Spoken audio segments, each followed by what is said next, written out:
All right, my friends, we're going to compare Wellesley just one more time. I had a comment on the channel yesterday from someone that said in 2003, if you started with the Wellesley, you would have ran out of money if you're taking a $5,000 a year, 5% adjusted for inflation. I said, I don't think that's true. So, and we'll do other videos later today comparing Wellington. So let's take a look at this. So I'm looking at Wellesley starting in 2000. We'll go to 2003. We're going to compare it to the S&P 500. So we missed out. The S&P 500 missed out on the 2001, 2, and 3, or 2000, 2001, and 2 down years. All right. So now we're going to compare it to the S&P 500.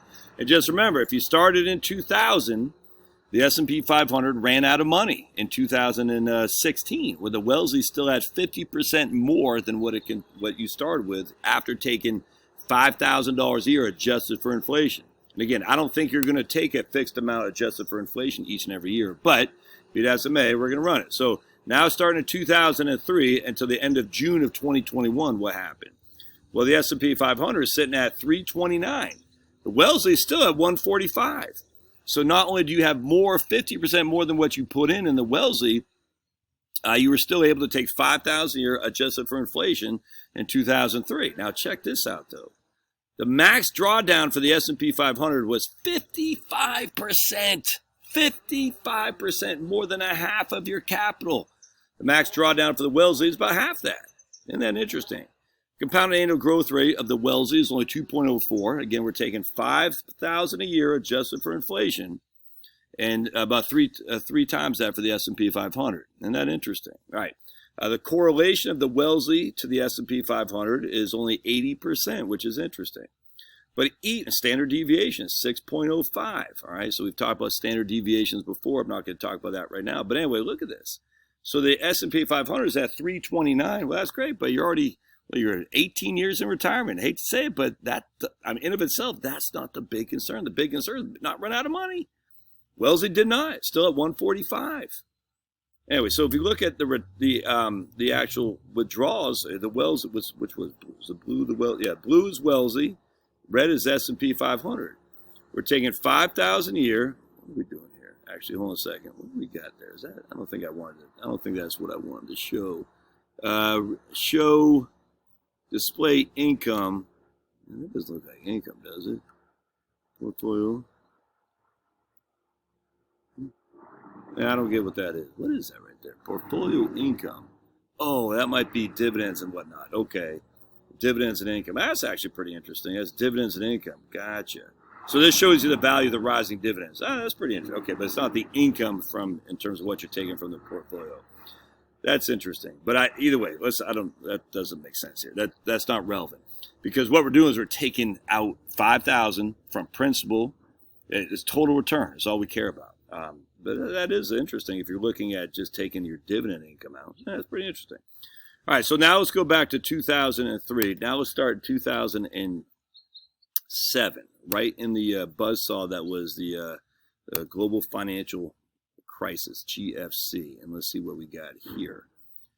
All right, so there's Wellesley, there's S&P 500. And again, 2007, look at that.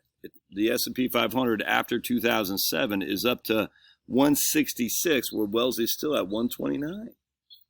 I mean, again, every single scenario, the Wellesley held its own. Not one time we're anywhere near running out of money, whereas the S&P 500 is just, a couple of times got spanked. And then over the last 12 years, the S&P 500 has recaptured some of its glory. But, man, I tell you. So let's just go back to the beginning of Portfolio Visualizer, 1985. And we'll just mess around here. And again, we'll do a Wellington here later on. Wellesley from 1985 till today, S&P 500 is at 3.08 million. Wellesley's only at 1.173 million. Show income. Yeah, so you can see the Wellesley's income. Look at that. It's just generating more income without question because the S&P is only dividends.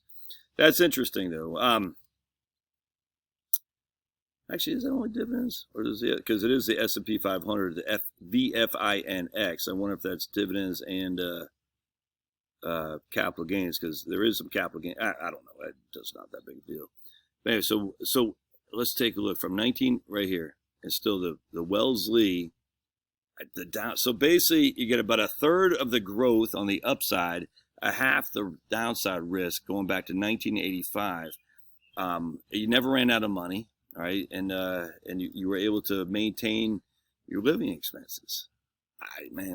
I'm just going to throw in 6,000 here. So it'd be 6% initially, adjusted for inflation.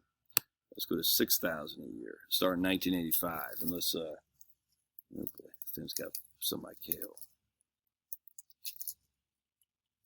And so that looks good. All right, let me. I want to go back to 2000 and see. There's no way it's going to survive. Let's go to 1995. That'll be 25 years. All right, so let's see what we got here. Yeah, so here's the Wellesley, 1995. It's still at 290,000.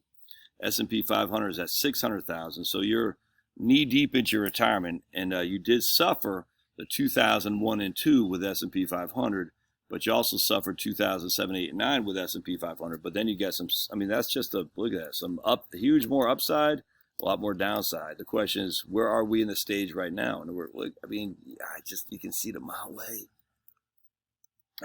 Let's go to 2000 and see if the Wellesley was able to survive at 6% a year. I bet it did.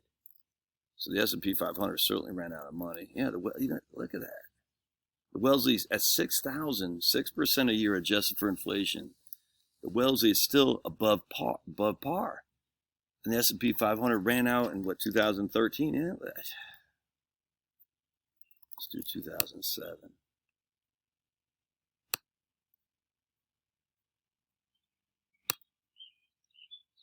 I mean, in 2007, look at that. You still did fine. The S&P 500 is at 119. Wellesley's at 100. That's at 6% a year. I mean, so no. All right, so I'll do a Wellington one here in a second. But if you ask me, if I'm about to retire, I'm looking at significant downside risk from the market, which I think you need to be, frankly.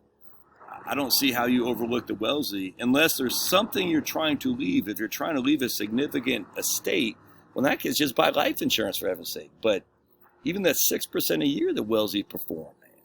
Now let's go one more. Go to 1990. Let's just see.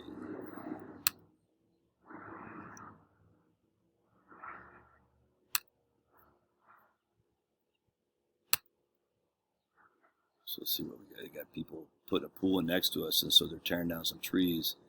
Yeah, even that 6%. I mean, the S&P 500 again is at 2.5, 3 times the Wellesley, but the Wellesley is still even Steven. Well, I mean, 3 times where he started. Even at 6% a year. I don't know what else you can say. You can't say it's because the interest rates. I mean, you can say the interest rates were declining, and that gave a juice to bonds, okay, but I mean, interest rates declining give a juice to stocks too. Interest rates going up and it hurts stocks.